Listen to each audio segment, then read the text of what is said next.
fellow Toastmasters, and welcome guests. When I first found out I was going to become a mother, I thought, oh great. Life makes no sense to me. I'm barely stumbling through it myself. Now I've got to be the tour guide. I knew it was not going to play out like the Leave It to Beaver show, with me as the June Cleaver-style mom who greets her child at the door after school with a plate of warm cookies, wearing a house dress and pearls. But I had no idea it was going to go a whole lot more like another TV show, Jeopardy! Every day I feel like a contestant, and every time one of those blue squares turns over, my response is, Alex, I did not see that coming.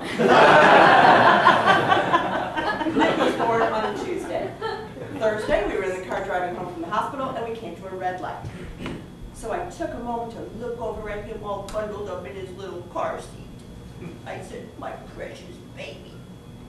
He said, Mom, if you're planning to go north on Lamar, you ought to be in the turn lane right now.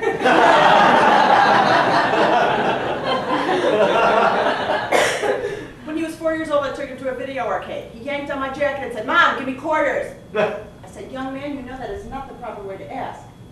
He said, you are thin and beautiful.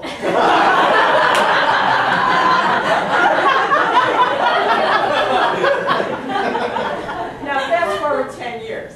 He's 14 years old. One day he comes home from the mall. I said, what you been up to? He said, got a free lunch at Hooters. Kids eat free at Hooters. I said, kids eat free does not mean that a 14-year-old boy can come in off the street and get a free meal.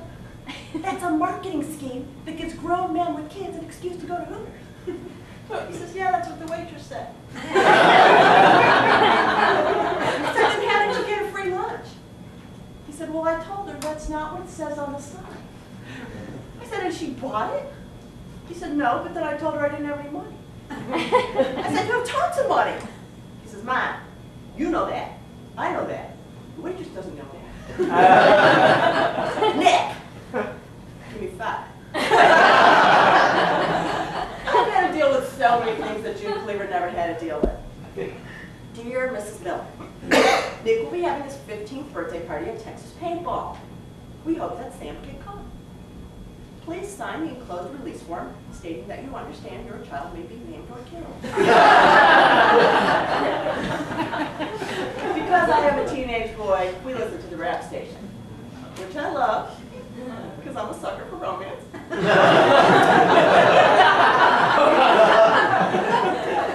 My favorite song is I Like Big Butts and I Cannot Lie. On the 4th of July, Nick said to me, Mom, can you give me some fireworks? I said, will you get with the program?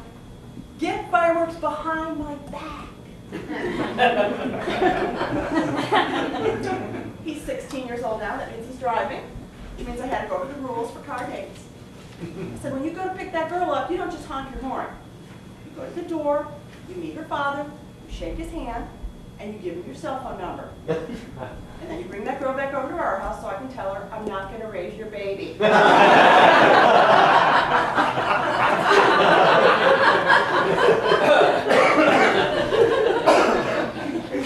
Nick got caught smoking pot. Well, that made me really mad, because then I had to act like I cared.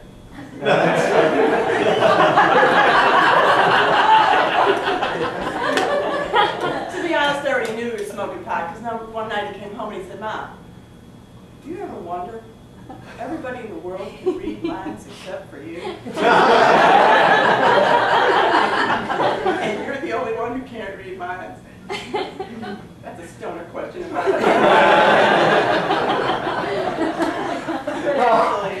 Actually, I am very proud of him. He went to work and he made enough money to pay for his own car. 1984 Cadillac Eldorado.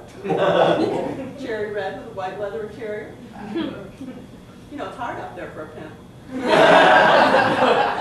But if you want to talk about proud, here is the story of a proud family moment.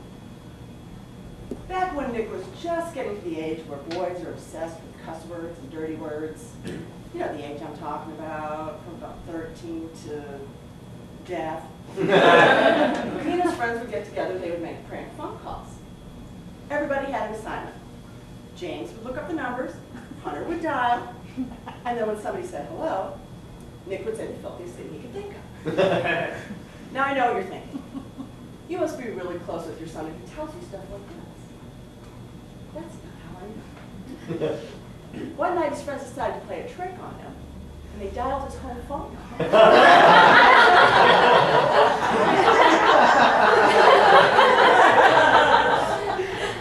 After I said hello, Hunter handed the phone to Nick, and then Nick asked me to perform a certain service for him. Something you would never, ever ask of your own mother.